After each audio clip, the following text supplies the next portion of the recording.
Hi, guys, and welcome to the Route 1 podcast. I am here with Harry, Ryan, and I'm George. Today, Hey!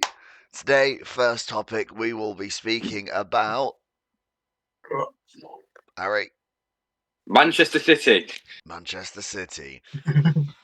So, what do you guys think is causing this current form of Man City? Because they're obviously not doing very well, are they? Like, it's not looking No. the best.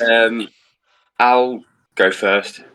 It's ever since Rodri's been out injured, to be honest. I think he's such a key player to their team. And obviously a team shouldn't fall apart without one player. Yeah, But I think it that's what shows a poor transfer windows over the past few years and a poor use of their money. Because if you're taking one player out of a team that spent hundreds of millions over the past few years, then it's all going to fall and it all falls apart. And that's just showing that you're not spending right. Yeah, I agree. I think they've spent I'm not sure on this Savinho signing. they've I think spent too that's a much money on the highlight. wings. Yeah. That Jack Grealish, Doku, Savinho. It's too much for the wings, and they spent 100 million on Grealish alone, and obviously he's not exactly done loads for Man City.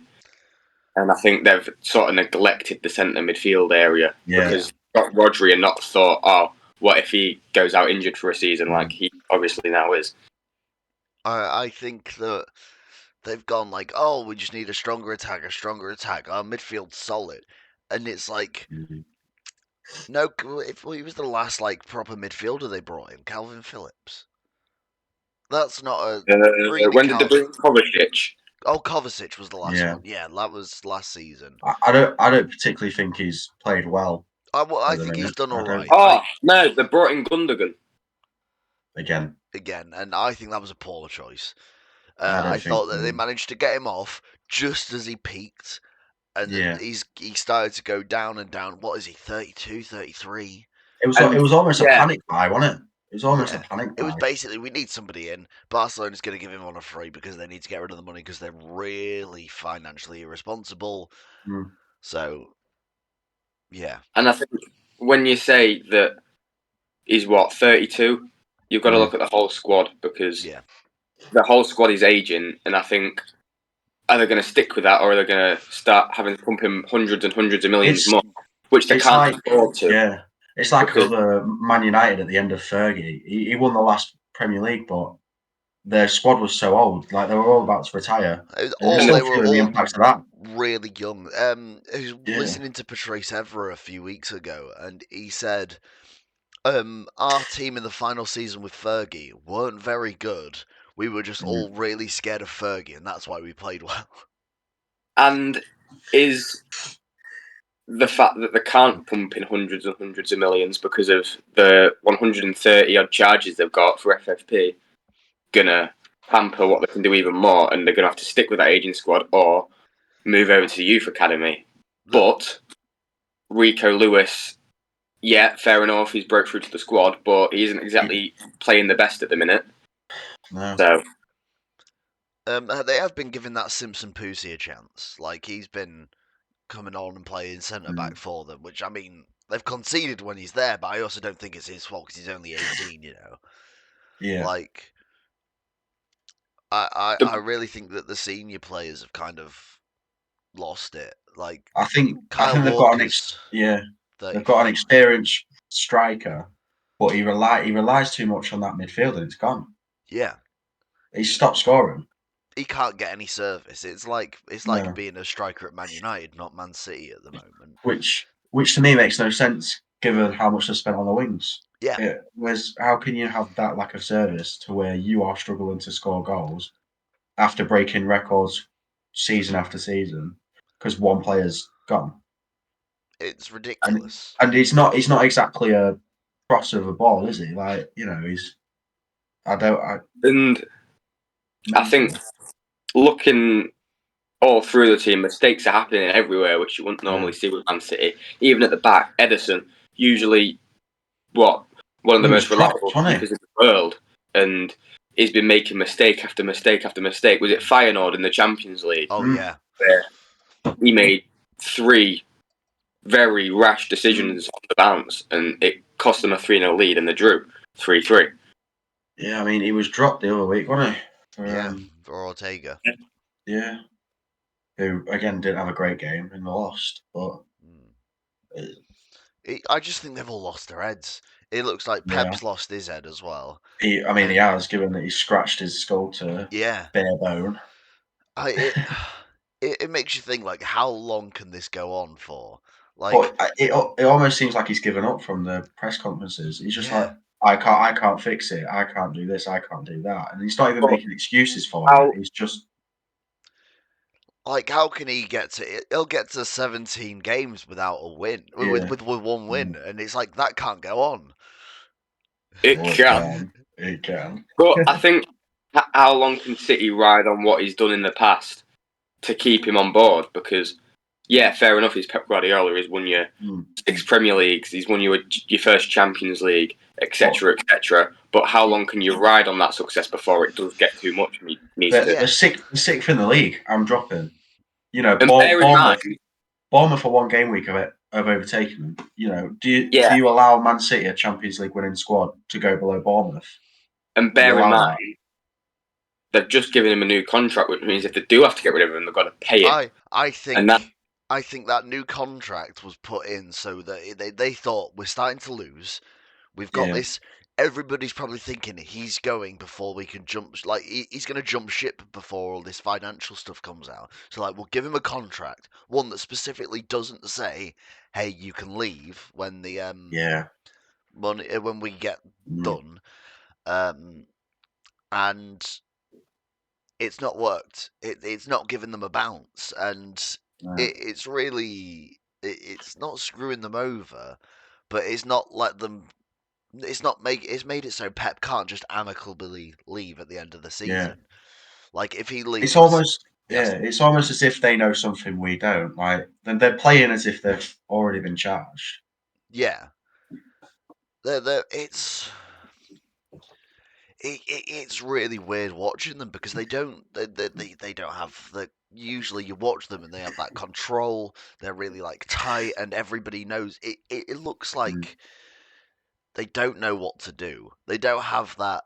They're passing for. They're doing. They've gone from playing our City play to just playing kind of like your generic tiki taka, where you pass for the sake of passing and you're not trying to actually get anything done.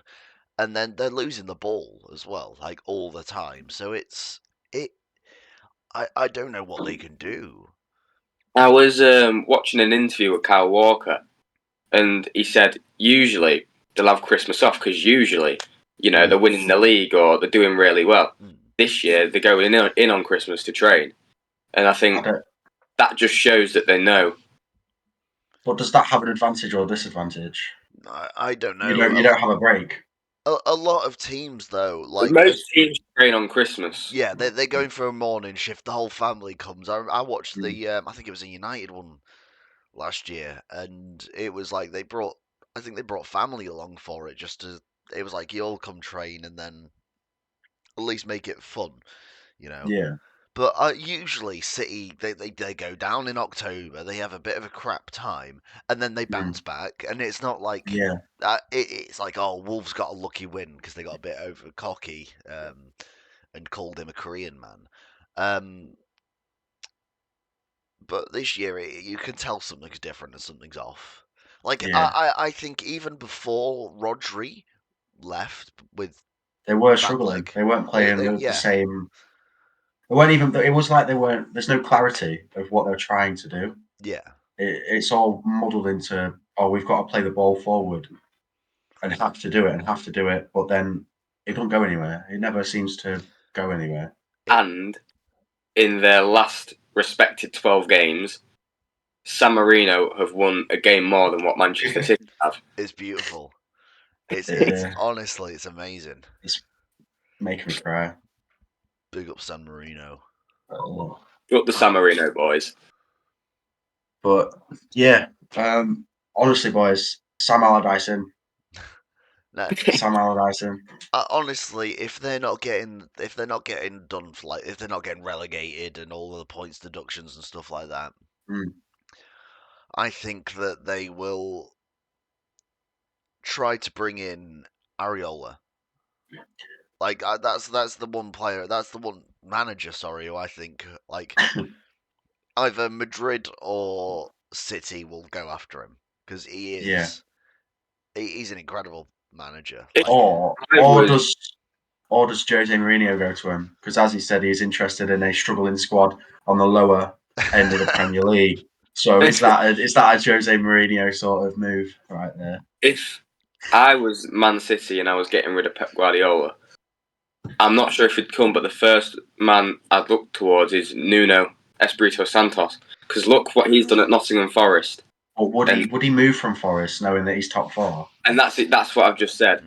Yeah. But knowing he might have the funds if the court case comes out on their side. And I think like I said, if you look at what he's done at Forest, he's completely transformed that team. And it's not like a quality squad on paper either. There is some players that you look and like. If it was about 5 years ago, you look at that and you're like, well, that's not getting into the top four. I think, but they're all buying into what he wants to do. Yeah, and I think that's the sort of manager you want to have at your. And working well as a squad. I know he didn't exactly work out at Spurs, but I don't think Spurs gave him enough time to actually work out. He didn't. Yeah. He couldn't get his own squad together. Speaking about Spurs, just before I go on a little side rant, what do we say about Ange Ball? Spurs do this. I love it every single time. They'll get 2 seasons in with a manager, and they'll go, nah, it's not working out for us. I think his football is brilliant. It's brilliant. His football is brilliant. I think yesterday, after they lost 6-3, he should have gone into the interview and been like, "Are you not entertained?" His interviews are class. Yeah. So much about the defensive managers. Yeah. And now they've got someone that wants to go forward, and they're conceding a few more goals, and they're like, do they want defensive? Do they want attacking? Or do they just want to, pass the ball around the centre circle for 90 minutes? What do they want? If he was managing Leeds, nobody would have a problem. He'd be like, we're scoring like 700, but we're going to concede 600. But you know what? We're Leeds. That's what we do. Yeah.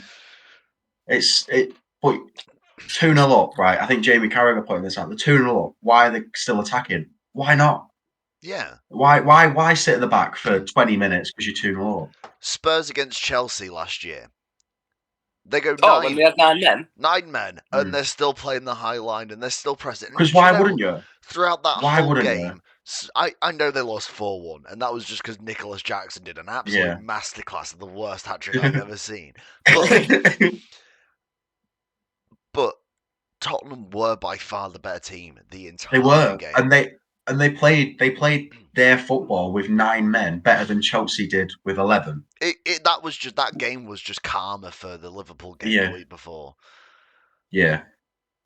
Oh. But was that game the turning point of Spurs going downhill? Because obviously they started so well under Ange, and they had a full squad, no injuries, and now they're injury riddled, and they haven't seemed to get that form back to when. I think that Levy needs to give Ange some depth. He needs some money to get some depth in. Is Levy going to give that? He's the the first manager since Poch that I've seen. And I'm like, you have to give him time. Yeah, he's got to be given time. And think about what he did with Celtic. I mean, we challenged Real Madrid in 2 games. And I know we lost big, but at Celtic, we challenged Real Madrid with a good tactic. They won 2-1, but I'm sorry for the reference to my own team, but giving a manager time, it's like Grimsby with David Artell. And I think it's a project manager. He's not go in and, win the league straight away. It's a project. It happens over time. And you've just got to buy into what he's trying to do. Yeah. Amorim. I thought, actually, speaking of Amorim, George, I was watching the darts yesterday, and there's already someone with an Amorim out sign. Why? What? It's not. It's the players. It's the players. It is. I'm so angry about that. It just knocks my camera over. Genuinely, that's you need to get literally rid of everyone. I genuinely think everyone has to go. Players that I would keep: Aguate, Delit, Mazarawi, Yoro, Ahmad. You know who I wouldn't keep? I would not keep Fernandez. His attitude is awful. People say that his attitude's awful. His attitude's awful. He is. It is. No. He is genuinely one of the. He's one of the only players who will week in, week out play for the club. They are a completely different team without Fernandez. As soon as you take Fernandez off of the pitch, they just fall apart. Because he is, people go, he's a rat, he's a little rat-faced man. Oh, all he does is whine. But he's he's a captain. He might play worse now that he's been the captaincy, but every captain since since Vidic has played worse since they've been the captain, including Wayne Rooney. He got worse when he was the captain. It's too big a burden to bear. Sorry, let me go on this little rant quick. But Fernandez is the one player. Last season, we were dog crap. We were like the worst of the worst. But week in, week out, even though he tried too hard, I think that midfield of him, Casemiro, and McTominay's tearing it up in Napoli right now, but he's not a good midfielder. I don't think in the Premier League. He's a class goal scorer, though. He's a class goal scorer, and he was born to be a striker, and Jose Mourinho ruined that for us. We would be all right if he was still a striker, but they decided no, let's put him in the midfield where he's crap. And Fernandez had to work double time as well as being the captain. He has to work twice as hard, and he's trying to make up for it, and he's trying to make the whole team work, and it's not working for him because he's trying too fucking hard.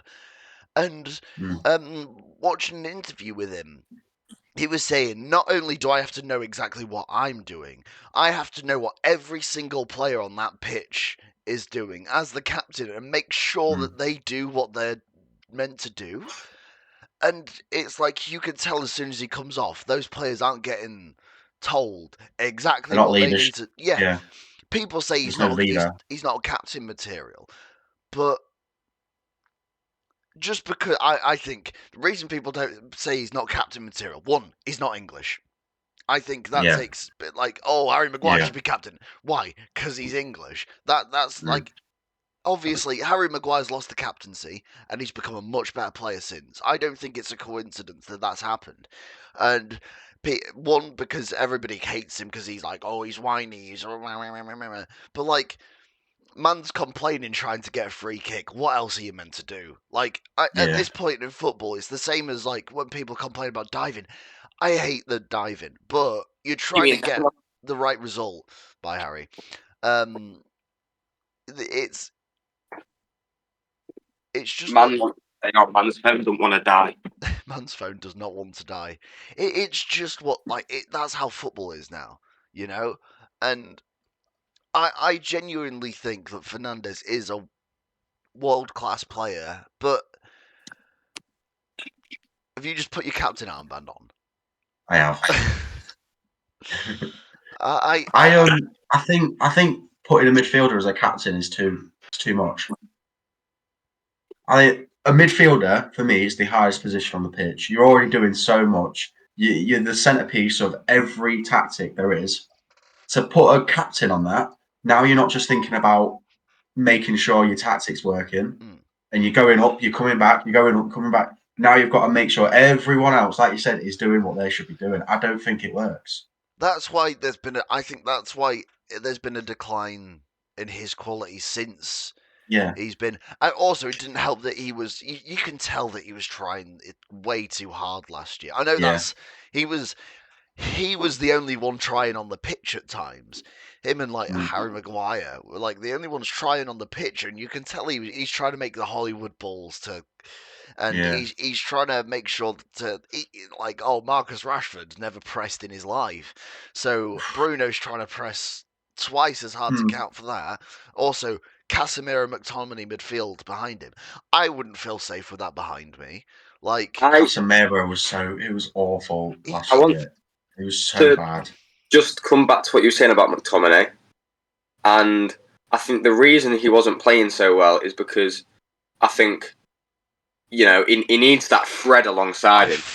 My mum's favourite footballer is Fred. I just need to say that. I was genuinely heartbroken when we got rid of Fred for 10 million to Fenerbahce.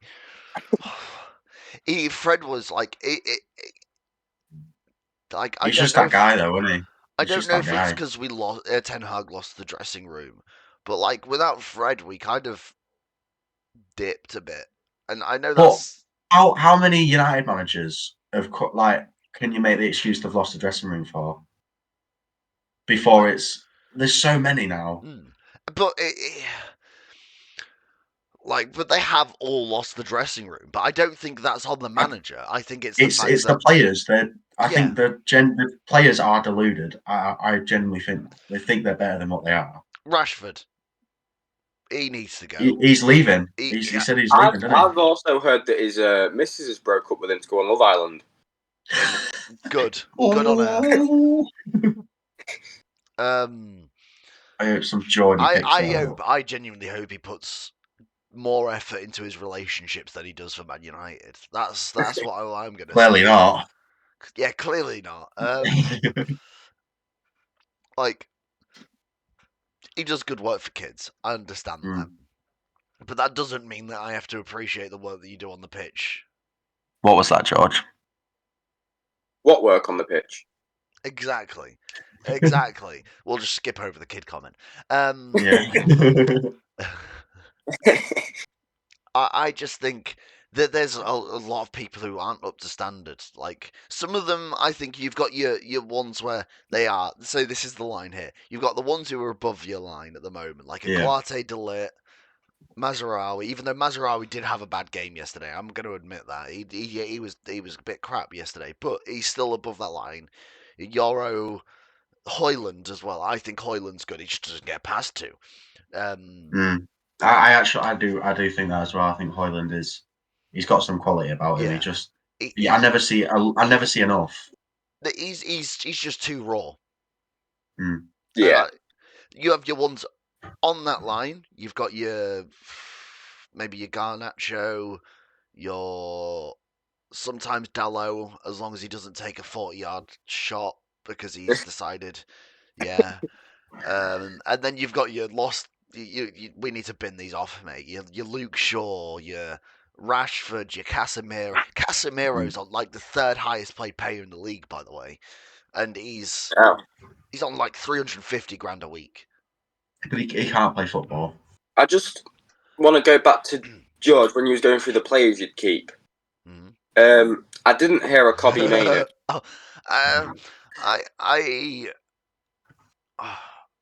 I like Mainoo, but he's not at the. He can't. Would you take the money and run? I'm more thinking. I know this is going to sound bad. I think he could do with a loan. Where to? Where would you want to send him out on loan to? I'd send him out in Europe. Either in Europe, get him playing in Italy or somewhere like that, or send him and let him play for like Sunderland. Get him roughed and toughed down in the Championship. I genuinely think he's too good for that, though. Say he's too good. It's more about getting him into a place where he can be in the midfield, get roughed up, and still be able to control the midfield. And like I think he's great, and I do think I can imagine him becoming one of our best players in the future. But I think he's been given too much hype too early. Like everybody's saying he's basically Jesus on the pitch, and it's like he don't look like Jesus. I'm going to be honest. That's a racial comment. Gonna have to cut that out. Bad. But I just think he obviously needs to develop, and he needs some time, and I just think he doesn't need a loan, but I also think it could he just needs to be. He needs to improve his control of the midfield, and I'm not sure.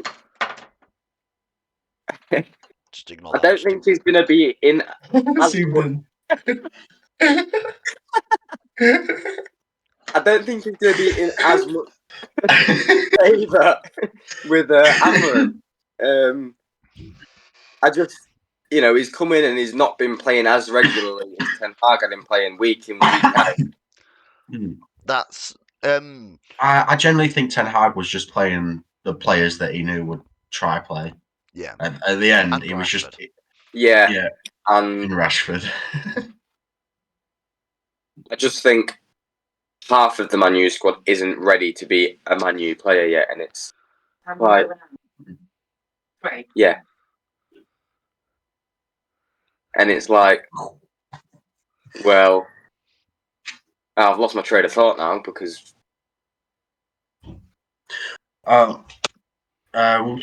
What do we think of Newcastle, by the way, boys? Why are you, man? They're coming back a little bit. They've won 3 games now, but in a row. I like Eddie Howe. I like Eddie Howe, and I think he is a good manager, and I like the way they play. To be honest. Yeah. I mean, they obviously Trippier needs to go, but they've got some quality talent. They got Isak. They've got. I mean, the fact they've got Tonali in that midfield is stupid. I swear the only reason AC Milan sold him is because they knew that his they knew he probably had a bit of a gambling thing, and they were like, we'll sell him, get 60 million quick before he gets banned for a year and his contract ends. So, but do you know what? Tonali, Bruno in the midfield. That's like, it's ridiculous. Whatever happened to that form that Miggy Almiron was on? Jack Grealish has stopped chatting shit to him, so he's obviously had to stop. If I was Newcastle, I know he's got a bit of a gambling thing as well, but I would be in for bloody Paquetá.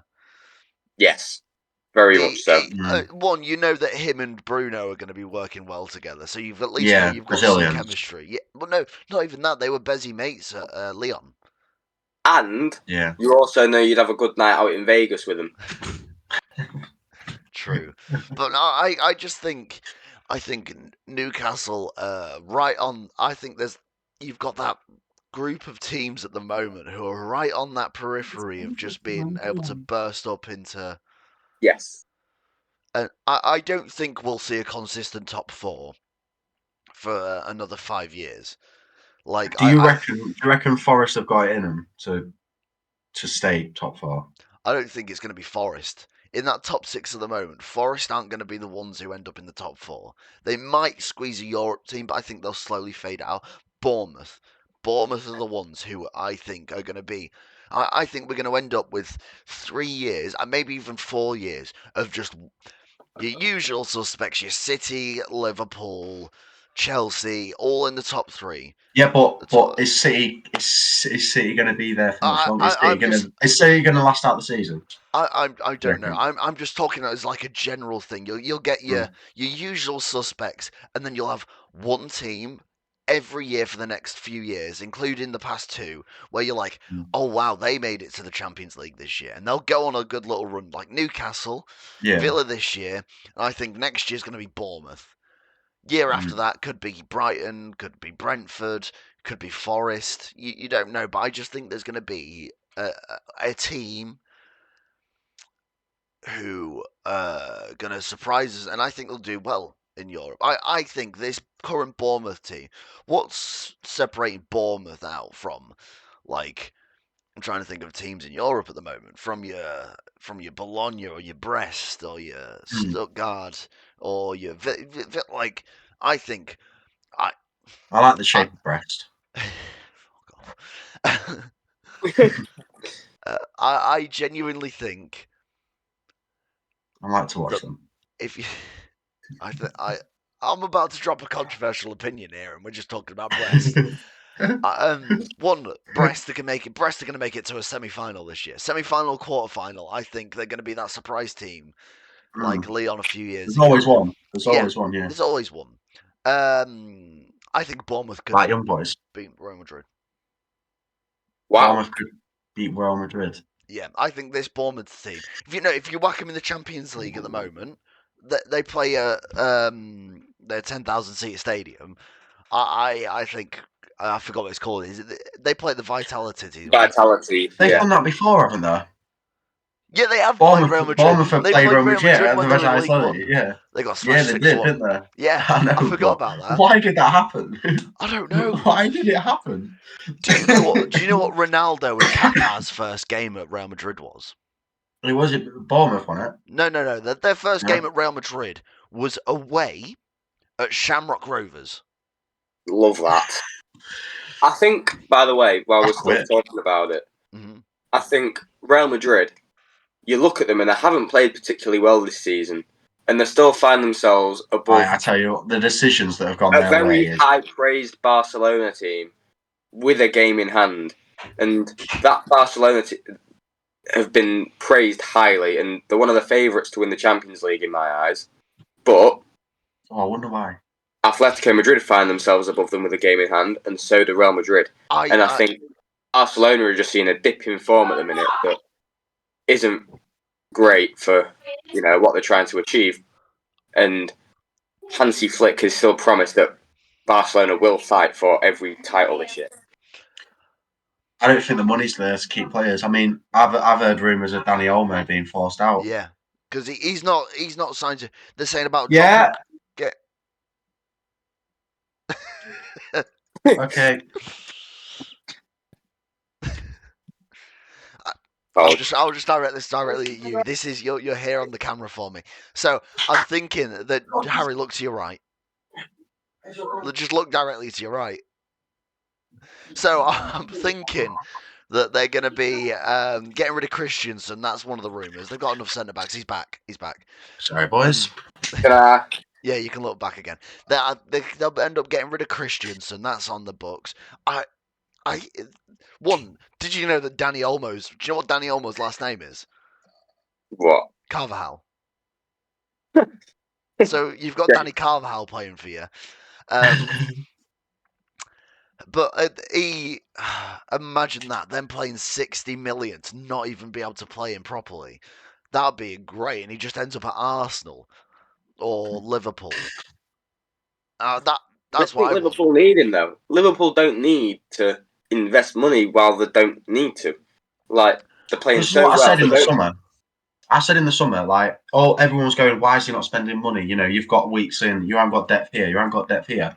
He's not spent anything. He's bought Chiesa. We didn't even need him. We just bought him for cheap because he was going. Bless him. And look, it's like we don't need to buy players, and this is what I mean. Like, I think there's a stigma around you have to spend money. Yeah. Do you know? I know this is. I think it's good for him that he didn't spend any money because it means he gets to play with this team, and if there was a problem, he gets to see after about what is it, 4 or 5 months, what that problem is. I know this is going to sound. I'm bringing it back to United, but that's all I know. I think that's why it's good that Amorim has not started off with a transfer window. Yeah, because he gets to see how he can see the issue. Yeah, and it's bad. I think we'll see a couple signings in winter, and then the summer is going to be massive. Yeah, it's going to be a massive turnover. Yeah, for a lot of teams as well. Yes, I think they should have done it this summer. It didn't. So next summer, there's going to be a lot of teams wanting a lot of players. You're seeing a lot of teams that are in the transition periods at the minute, and that's it wasn't a very expensive transfer window this summer, was it? Like there wasn't many like high big money. It was supposed to be though. It was like loads of teams needed players, and they just didn't get them. It was something like Dani Olmo was the most expensive one last season, wasn't it? And another thing I'd like to say is, I know they've spent a lot of money over recent years, but Chelsea are starting to look like a very good side. And they've got a very young side as well. They've got a lot of players. They're all young. Like, if you're doing that well with young players, future, and they're going to make a lot of money back off them players if they develop how they want them to develop. I do think, again, though, it comes down to you spend that much money, you've got to see something. And they are. They are. And I think, I think genuinely, I think they'd be in this position as well if Poch was there. I think Poch managed to sort them out towards the end of his season, but I think Maresca stepped in at the perfect. I genuinely, I've got a list up on my cupboard where we predicted what our Premier League was going to be this year, and I was very wrong. And this is going to make me look very uncredible, but I put Chelsea to finish 15th. Wow. Because I looked at the Leicester team last year, and they should have won that. They should have been in the 100-point club in the Championship. And Maresca kind of bottled it. I know that they won the league, but barely. Like, that was the least convincing start to the, it was. In the Championship, Leicester fans were booing him over a certain run of form. Yeah. In the middle, and to have that squad in the Championship, you wouldn't have thought Chelsea would be in the position they are now. Yeah, and do you know what? I think that they've been helped so much by the fact that they've not got a manager. They've got a coach. And at that point, I think those players don't need a manager. I think they've taken it back from being you managed professionally at a football club to it being you're being coached like you would back in the day, kind of thing. Like when you were younger, you were all a big bunch of lads, and because there was too many of you, you're all getting coached to play football, but you're not one-on-one managing. You like Jose Mourinho couldn't manage that team. I know I love Jose. I think he's incredible, and that'll be a controversial opinion, but he's a man manager that wouldn't work. But you've got a coach, and it's able to work. Yeah, and you're looking at a lot of managers that are getting, past it now, and it's because their football's outdated. Yeah. And, if your football's outdated, it's not going to work against these new tactics, against the top coaches, against the top players that are now, footballers are more athletes than I think you look at what Slot's come in and done. He made scoring goals look easy yesterday against Tottenham. Do you know? It was. He also so made easy. them look easy. Yeah, it was down to mistakes, but then you've got two incredibly attacking teams against each other. You're gonna see a goal. Talk about how Tottenham had Archie Gray at centre back. Mental. A Cam at centre back. I think that just highlights the struggles. I think this season of the Premier League, it's been a very entertaining season. I'm between the three. It's been a very entertaining season, hasn't it? Yeah, it has been, and there's teams where you're not expecting them to be, and I think that's what provides entertainment as a neutral. I think the only team that I expected to be where they are is Wolves. Yeah. I don't think there's any question about that. All I'm saying is, I think this year we've gone less from being super technical Spanish influence football. I know that we still are, but it's a lot less slow football, tiki-taka around, trying to do it like that, mixed with some Route 1 football, where he name dropped the podcast. And I think we've gone more towards the lines of the Bundesliga, where our defences aren't what they used to be. We've not got but everybody's able to score. And I think it's a lot better when you get goal fest to a 2-0 win. 6-3 to a 3-0. I'd take 6-3 any day. I think any fan would. Teams, even Man United, which is actually surprising, aren't just dropping their heads when they've conceded a few. Yeah, and they're going back. They're still going. Tottenham were fighting until the last second yesterday. It's the injection of your Ange ball, your Slot ball. You got even Amorim. He's come in, goals, and even when you're 2-0 down, for 4-1, a lot of teams at 4-1 at half time or 3-1 at half time, your head's down. Yeah. Tottenham come out. They've scored. They keep scoring. Even a team like Brentford wouldn't stop. Brentford's being 1-0 down at the 90th minute, coming out and winning. They're 2-0 down in the 90th minute, and then coming back and scoring 3 in the added time. You don't You don't do that unless you know you're good enough to do it. And I think that's what we're seeing. Confidence, a lot more of it. I'd just like to question you both about how you think Ipswich have settled back into the Premier League. They're not the worst team in the league, which is a surprise. But I thought it would be a Luton Town your tourist season, hi, bye. But I think they're challenging teams, but they don't have this. They don't score enough goals. Yeah. No, I think they're conceding too many goals late on. Yeah. I think I don't know what it is. Is it a lack of fitness and they're losing out right at the end? They've bought a lot of players. Teams that have slightly superior athletes that can go for a bit longer. They have bought a lot of players, but in essence, it's still a League One team that's managed to it's just gone bam bam.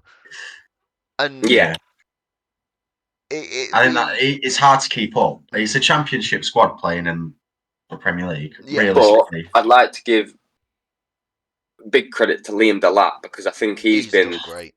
He's been sensational. Did they buy him from City or is he on loan?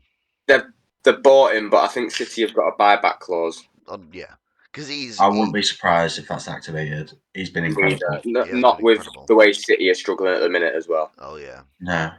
But he's been great, and some people thought we'll just be I think because he's got the name Delap, people didn't really expect anything from him. No. No offense to Rory, but hey, you might find him doing an over Delap every once in a while. Oh my god, that is terrible. That's what they if they start a podcast, that's what they should call it, the over Delap. But oh my god.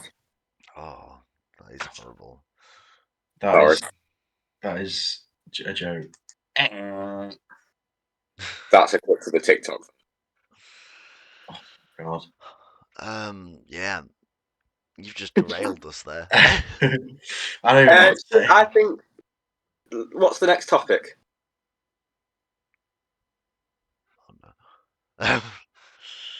What should we speak about next? What's the pressing issue? How the league's finished at Christmas. That's it. We how's it look? How's it looking for Town at the moment? It's looking really good. I think this is the highest we've been at Christmas in a long time, and I think we're still a work in progress. We're not showing what we do week in, week out, but we have seen what we're trying to work towards. I think that's important at this stage, because if you can't see it at all after a year of the manager being at the club, then you're in a bit of trouble. However, we are starting to see increments of what he's trying to implement, and I think it's going to work after a while. I don't think it's yet, and I don't expect it to be there yet, but I will be honest. Christmas, it's very good.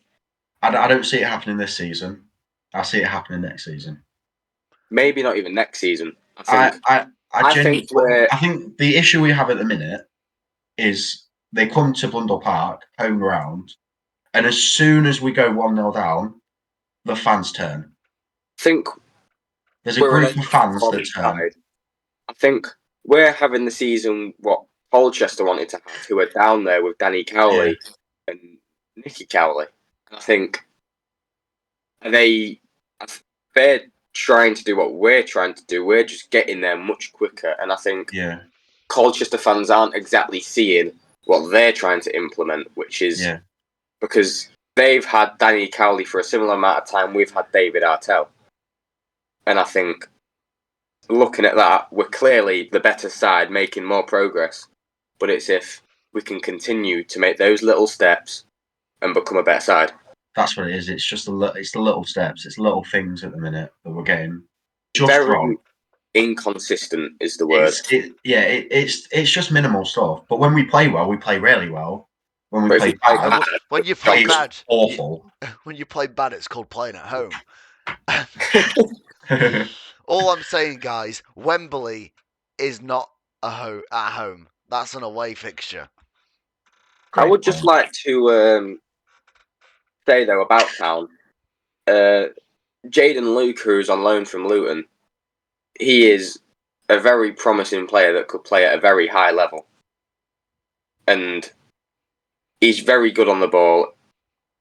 And I think even at Swindon, he showed an outlet which we didn't really look like having all game.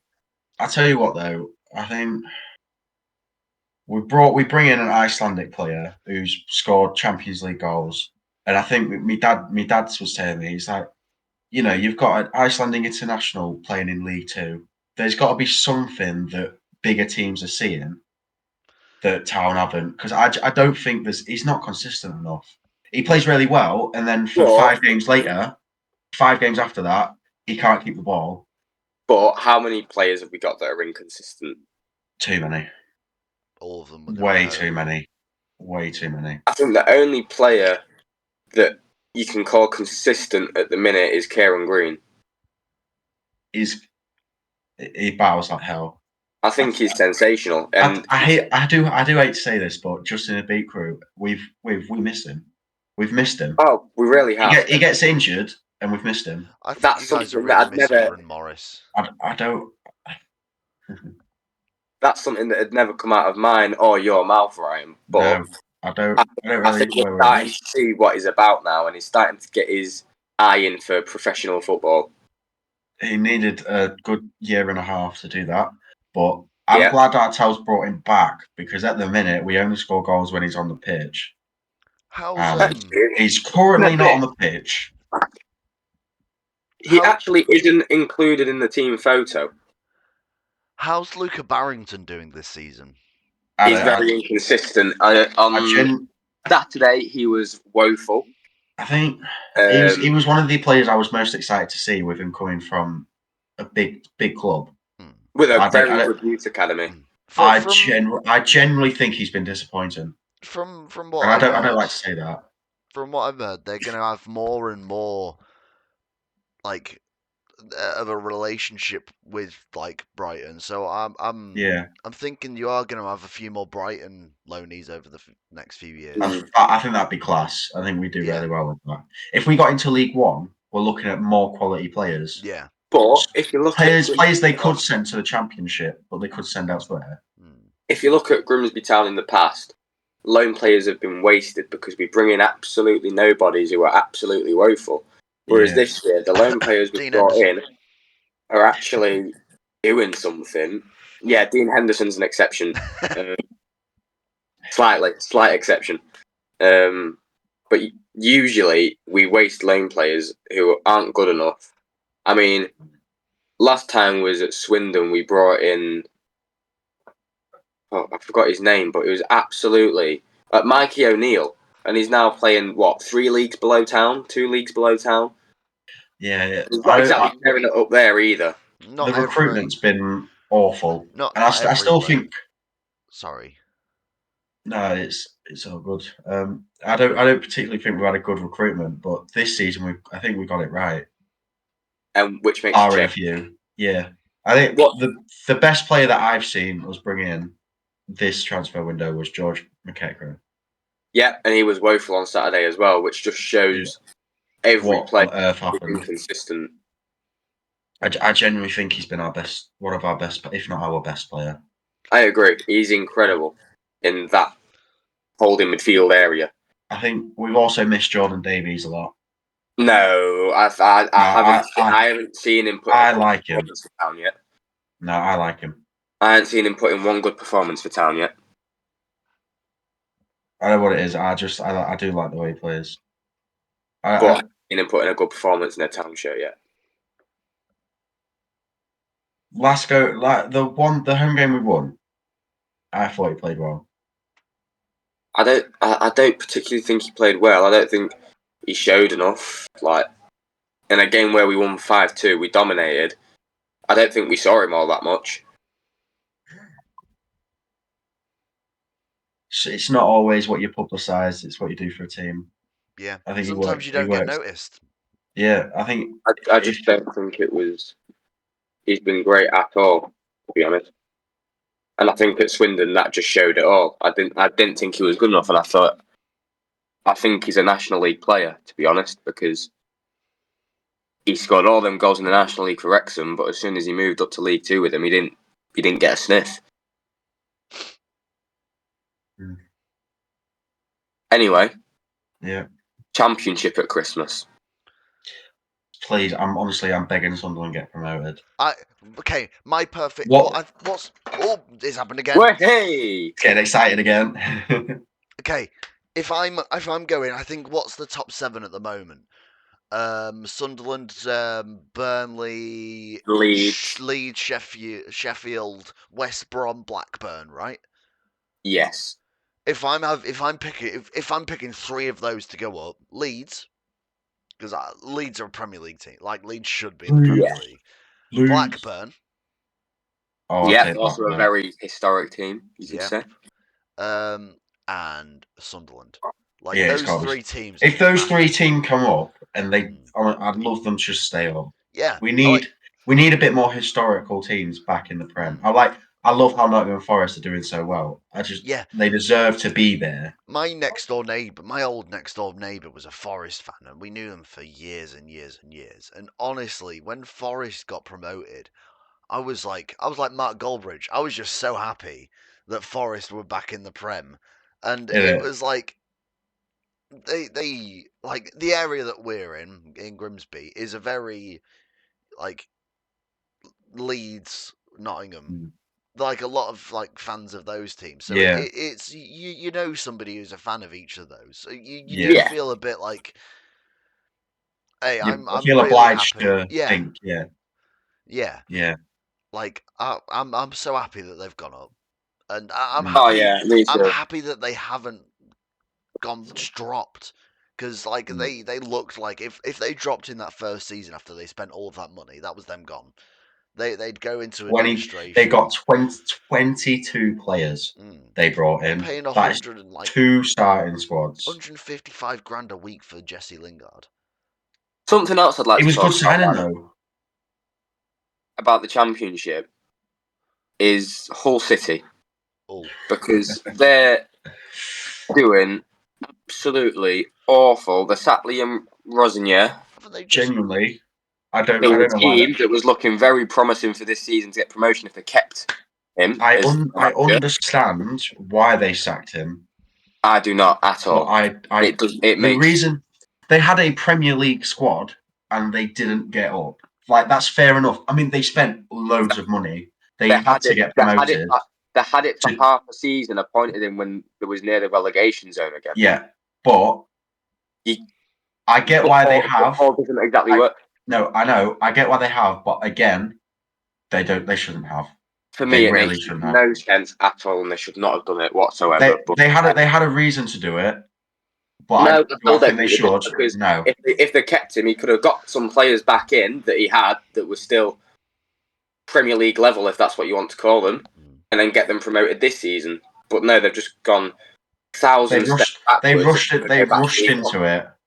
They've rushed into it without thinking. They thought we'll spend all this money and we'll go up straight away. That's not how football works. But they had a Premier League squad. They should have got promoted. They didn't. That's the Championship for you. That's reality of the Championship. You can bring in. I honestly think the best teams in the Premier League. You put them in a Championship season, you'd see some struggle. Like Villa Did you see Leeds get promoted last season? No, you didn't. No. I mean, they were a bit like they should have gone up instead of Southampton. Like who? Leeds. Oh yeah. Because Leeds would not be in this position. Leeds would be about where United. Southampton have been. It's a joke that they got promoted. Yeah. A genuine joke, and they're going straight back down, and they deserve to. They unlike Leeds, they needed that rebuild. They needed that period in the Championship to rebuild. We'd been in there for 10 years. Yeah. Let's rebuild. But they didn't have that. They just went straight back up. And sometimes that helps. It's the worst thing. I think for them, that was the worst thing. I think sometimes a Premier League team needs to drop to go back in. And one season, look at Newcastle. They needed it. West Ham needed it when they did it. But then sometimes, like Villa, you need to drop, spend like 2 or 3 years in there, and then go back up. I think one team I'm expecting for a late playoff push in the Championship is Mill. Yeah. I think this season's not going to be Millwall's season. I think Michael Carrick's Middlesbrough. Middlesbrough, that'll be a shout. I think Middlesbrough are going to have a shift. When they lost in the playoffs, they lost the final game of the season and they didn't get into the playoff. That was I think that game, honest opinion, that game was thrown by the team because they were paid off to do bad so that the Premier League did not have to pay the extra security for having It's a Route 1 podcast conspiracy. Yeah, big conspiracy theory. Where's my tinfoil hat? You actually close one out. Has he actually got one out? Has he actually got a tinfoil hat?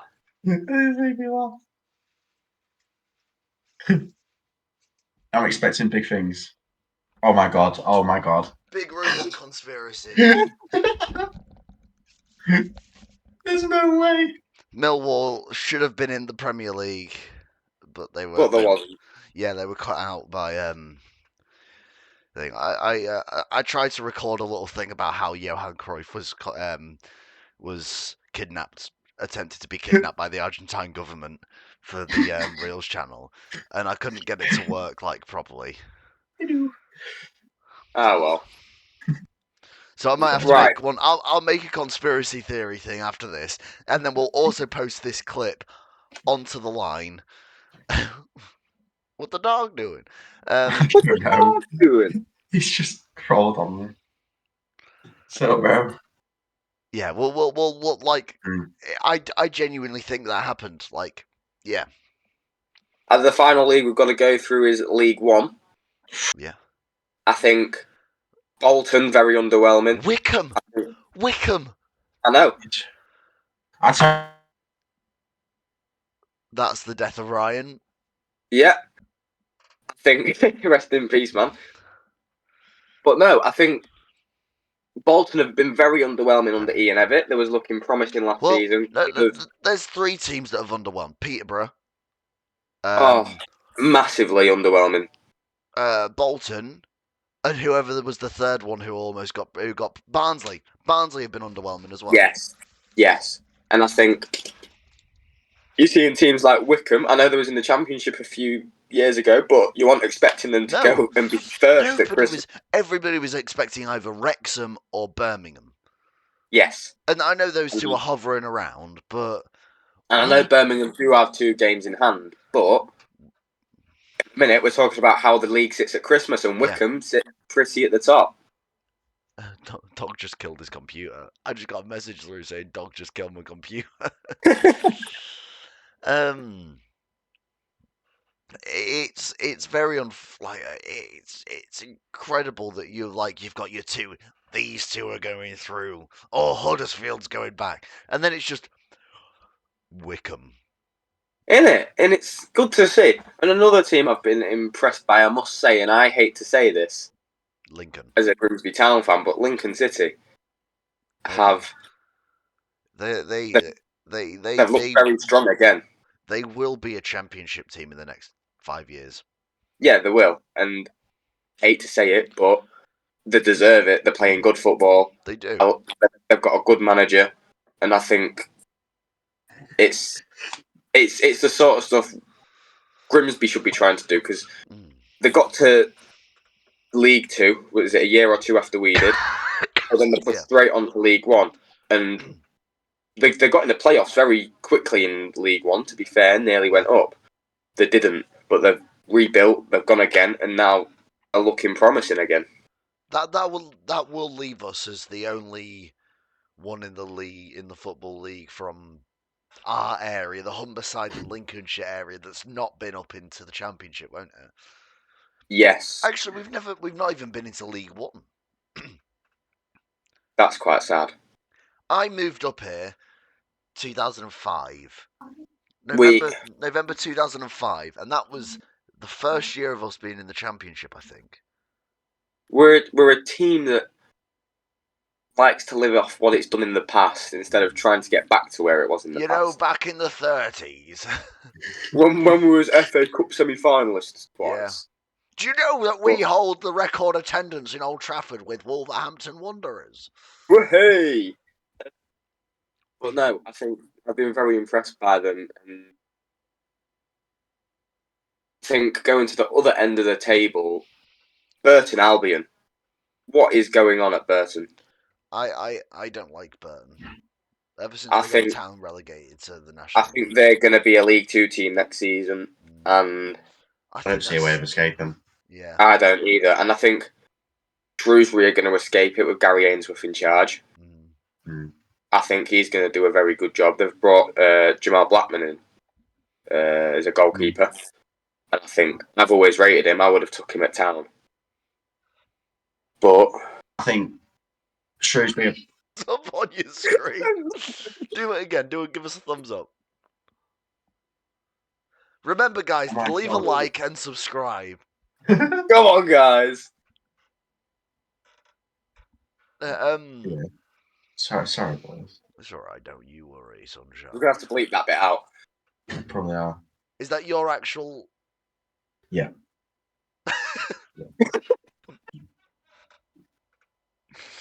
Yeah. Not my fault. Sorry, boys. Oh well. Moving swiftly onwards. What have we got left to talk about? Darts. Gary Anderson last night knocked out in the second round on his birthday. They can't all be singers. And sometimes you got to have a bad birthday. He got beat 3-0. He never really looked like winning. I don't think yesterday the only seeded player to win was what's his name? Belgium Donny.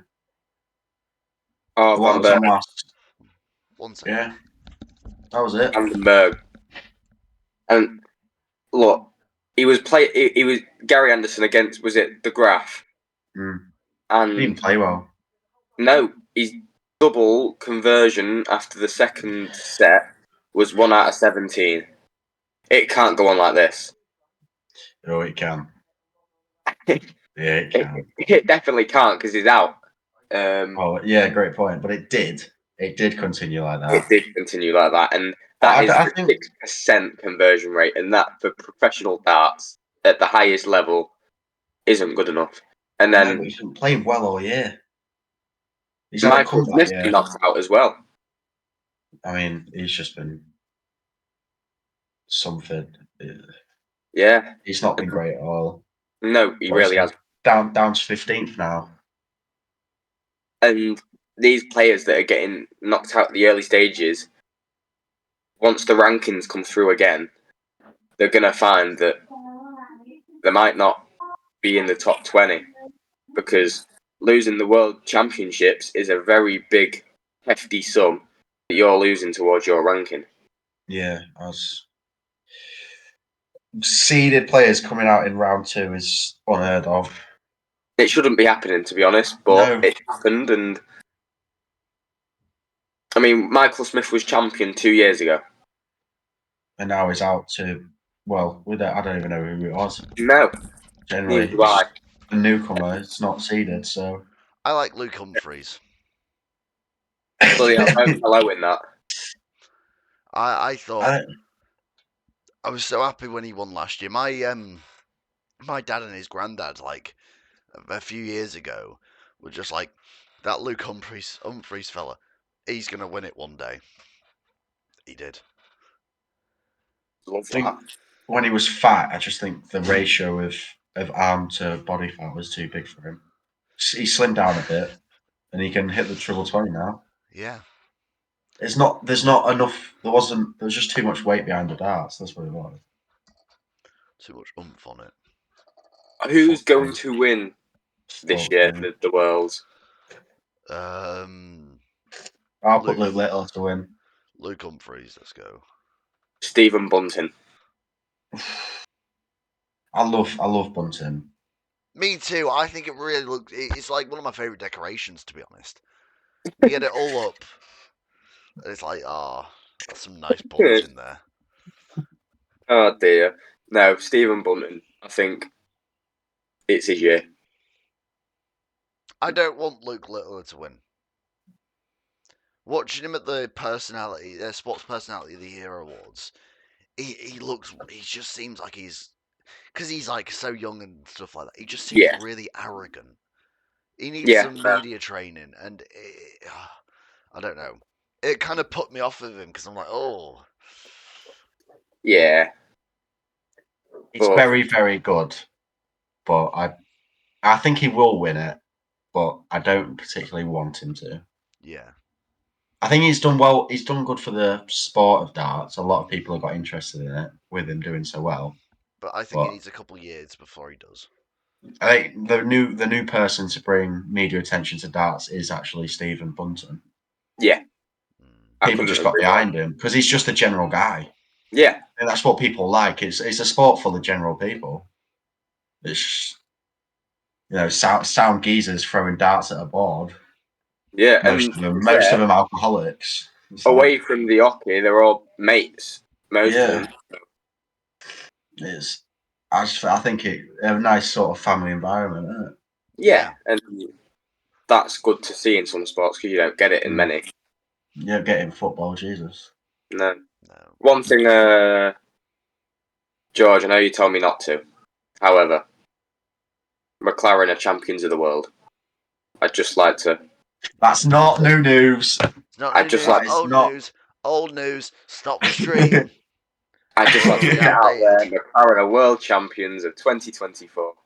And with that, I think we cut it there. Yep. Been nice seeing you guys. It's been one of the best hours of my life. So, if you've listened this long, make sure to type in the chat Rapscallion. Rapscallion. And if you've listened this long, unlucky. Every week we're going to give you a word. If you've listened to this long, Rapscallion, and we'll compensate you for your time because it's been a bit of a waste for to us. Pardon? We appreciate them listening to us. We appreciate something like that. Something like that. Yeah. Give us a like. Give us a subscribe. Show your nan our podcast. Show your dog. Show your mum. Show your dad. Your friends. All your friends at school. Your teachers. People on the You'll street. be down. You'll be really cool if you show them your podcast. You'll be like, I'm hip. I'm cool. Thank you very much for watching. Thank you. The world's best sports podcast. Route one.